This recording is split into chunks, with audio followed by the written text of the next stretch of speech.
Hello बच्चों। मैं अपना परिचय पहले तुम लोगों को बता दूं। मेरा नाम विजय कुमार दुबे है और मैं उत्तर प्रदेश पुलिस में पासशुदा इंस्पेक्टर हूं। आज मैं घर पर मौजूद हूं और मेरी बेटी भी आई हुई है घर पर।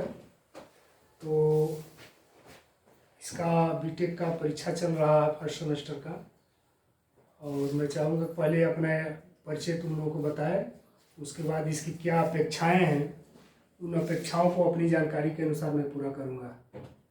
हाँ Neha. Hello everyone, myself Neha Bhardwaj and I am pursuing BTech from SRM KTR Chennai and this is my first year. तो तुम्हारी फर्स्ट सेमेस्टर का एग्जाम चल रहा है अभी। कौन कौन से पेपर हो गए हैं? मैथ, सेमीकंडक्टर फिजिक्स, 22 को BE है, BEEE, 26 को कॉन्स्टिट्यूशन है अभी और 28 को इंग्लिश है।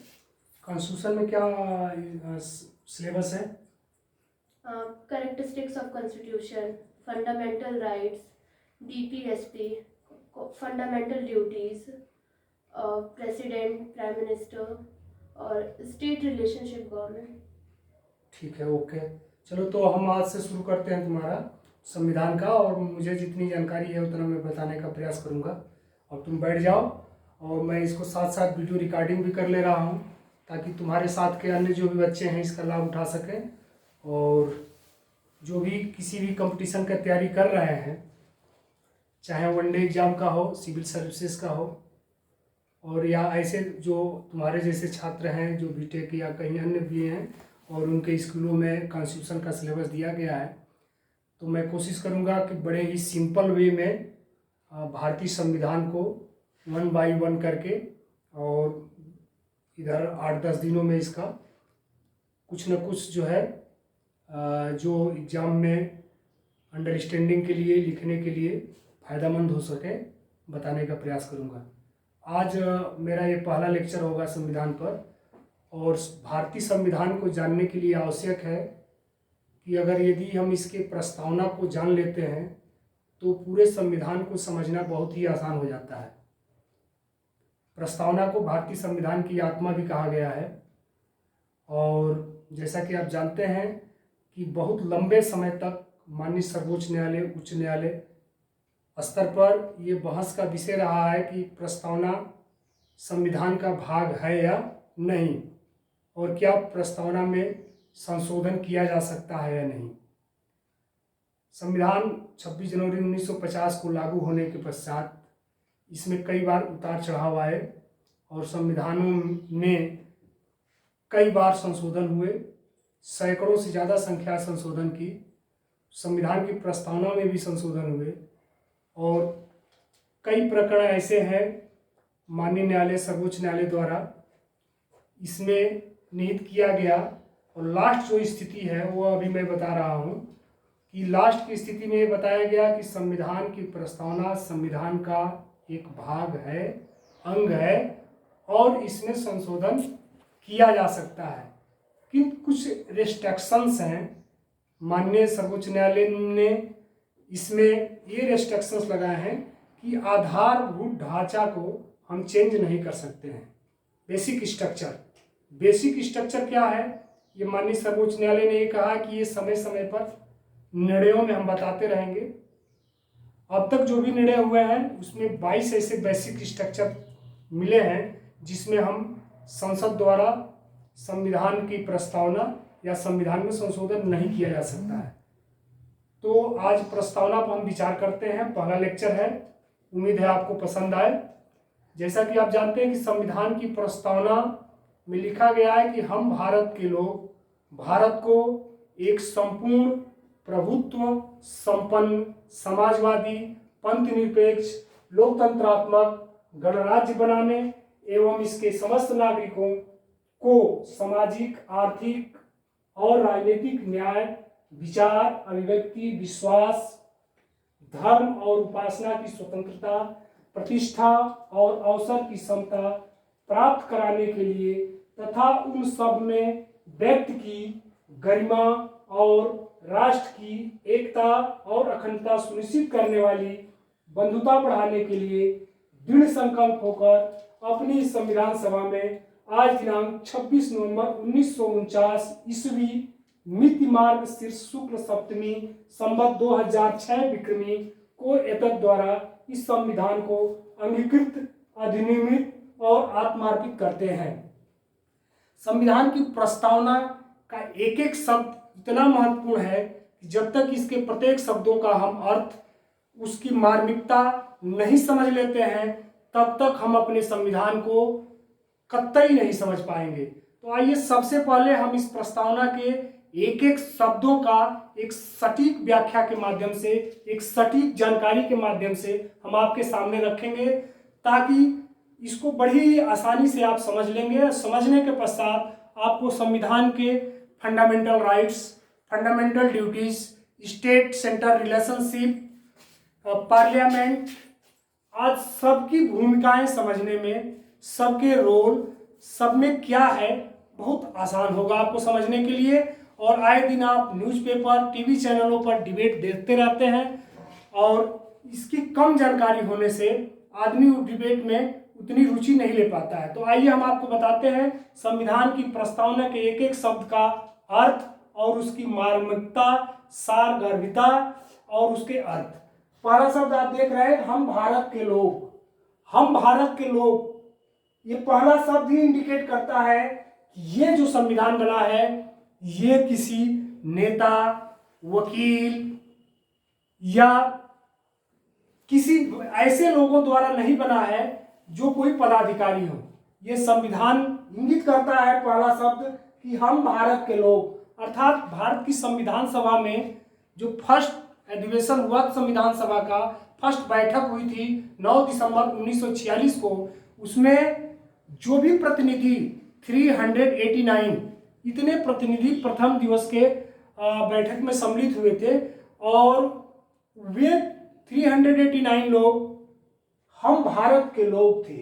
हम भारत के लोग का तात्पर्य कि उसमें भारत के से प्रत्यक्ष या अप्रत्यक्ष रूप से चुने गए लोग ही उसमें संविधान सभा में मौजूद थे, जिसमें देशीय रियासतों से कुछ लोग थे, कुछ लोग अलग अलग राज्यों की विधानसभाओं से चुन के गए थे।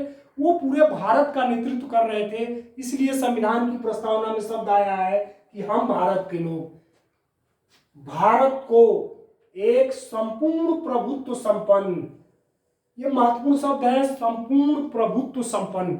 संपूर्ण प्रभुत्व संपन्न का अर्थ होता है ऐसा देश जो आंतरिक रूप से सर्वोच्च और बाह्य रूप से स्वतंत्र हो।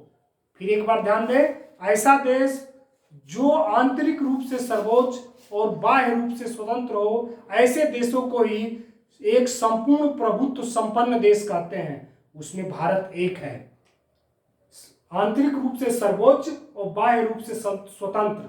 इसका तात्पर्य यह है कि भारत में जितने भी राज्य हैं वो भारत से किसी भी दशा में अलग नहीं हो सकते हैं। इसका तात्पर्य कि भारत की जो संघीय सरकार है वो आंतरिक रूप से सर्वोच्च, कोई स्टेट अपना उससे संघीय सरकार से अलग नहीं हो सकता है। तो ये होता है आंतरिक रूप से सर्वोच्च। और बाह्य रूप से स्वतंत्र, बाह्य रूप से स्वतंत्र का अर्थ होता है कि किसी देश की भारत की विदेश नीतियों पर प्रभाव नहीं पड़ेगा, या कोई भी देश कितना भी शक्तिशाली हो वो भारत को इस बात के लिए दबाव नहीं डालेगा कि भारत की आंतरिक सुरक्षा कैसी हो, भारत की विदेश नीति कैसी हो और भारत कैसे कानून बनाए, भारत कैसे देश को चलाए। तो वही देश संपूर्ण प्रभुत्व, संप्रभु देश कहलाते हैं।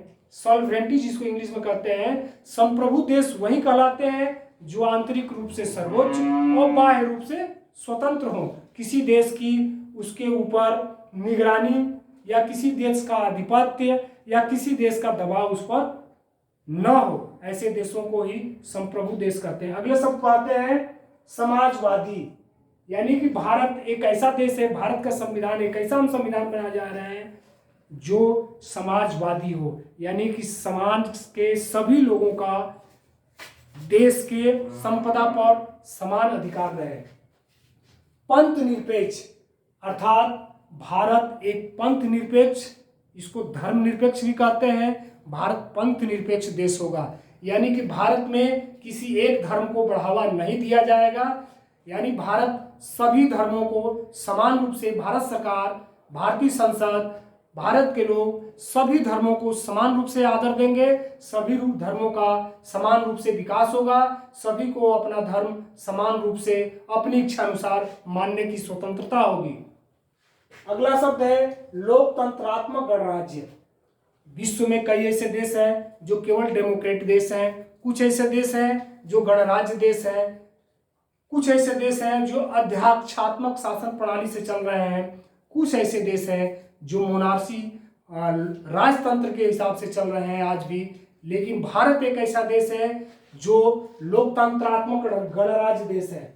लोकतंत्रात्मक गणराज्य, लोकतंत्रात्मक गणराज्य दो शब्द है इसमें, एक तो है डेमोक्रेसी और दूसरा है रिपब्लिक। लोकतंत्रात्मक गणराज्य, लोकतंत्र का मतलब ऐसा, लोकतंत्र का अर्थ है कि जहां की सरकार, जिस देश की सरकार जनमत द्वारा, जिस देश की सरकार जनता द्वारा चुनी जाती है, जनता के लिए जनता द्वारा जो शासन है वो लोकतंत्र है। गणराज्य का अर्थ यह है कि जिस देश का राष्ट्राध्यक्ष प्रत्यक्ष या अप्रत्यक्ष रूप से चुना जाता है वो देश गणराज्य देश कहलाता है। भारत में दोनों पद्धतियां लागू हैं।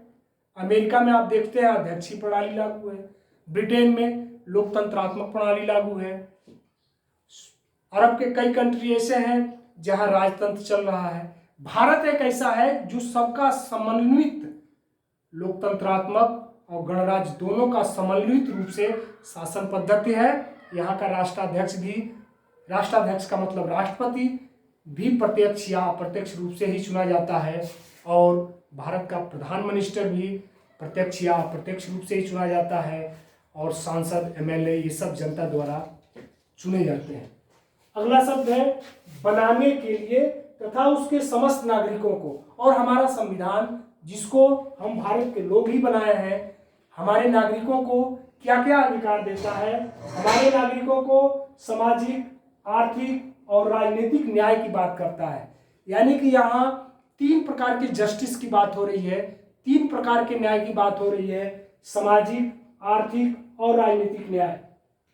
फिर किस चीज की स्वतंत्रता दे रहा है हमारा संविधान, तो किन किन चीजों की स्वतंत्रता दे रहा है, इसमें शब्द आया है विचार, अभिव्यक्ति, विश्वास, धर्म और उपासना की स्वतंत्रता। तो यहाँ पर हम देख रहे हैं विचार, अभिव्यक्ति, विश्वास, धर्म और उपासना की स्वतंत्रता, यानी कि 5 बिंदुओं पर स्वतंत्रता की बात कर रहा है। अगला हम देखते हैं प्रतिष्ठा और अवसर की समता प्राप्त करने के लिए तथा उन सब में व्यक्ति की गरिमा और राष्ट्र की एकता और अखंडता सुनिश्चित करने वाली बंधुता बढ़ाने के लिए दृढ़ संकल्प होकर आज 26 नवंबर 1949 को इस संविधान को अंगीकृत, अधिनियमित और आत्मार्पित करते हैं। तो मोटे मोटे जो इन शब्दों के महत्वपूर्ण अर्थ है, इसमें आपको ध्यान रखना है संपूर्ण प्रभुत्व संपन्न। कोई भी राष्ट्र संप्रभु राष्ट्र कब कहलाता है, जिसको हमने अपने लेक्चर में बता दिया है।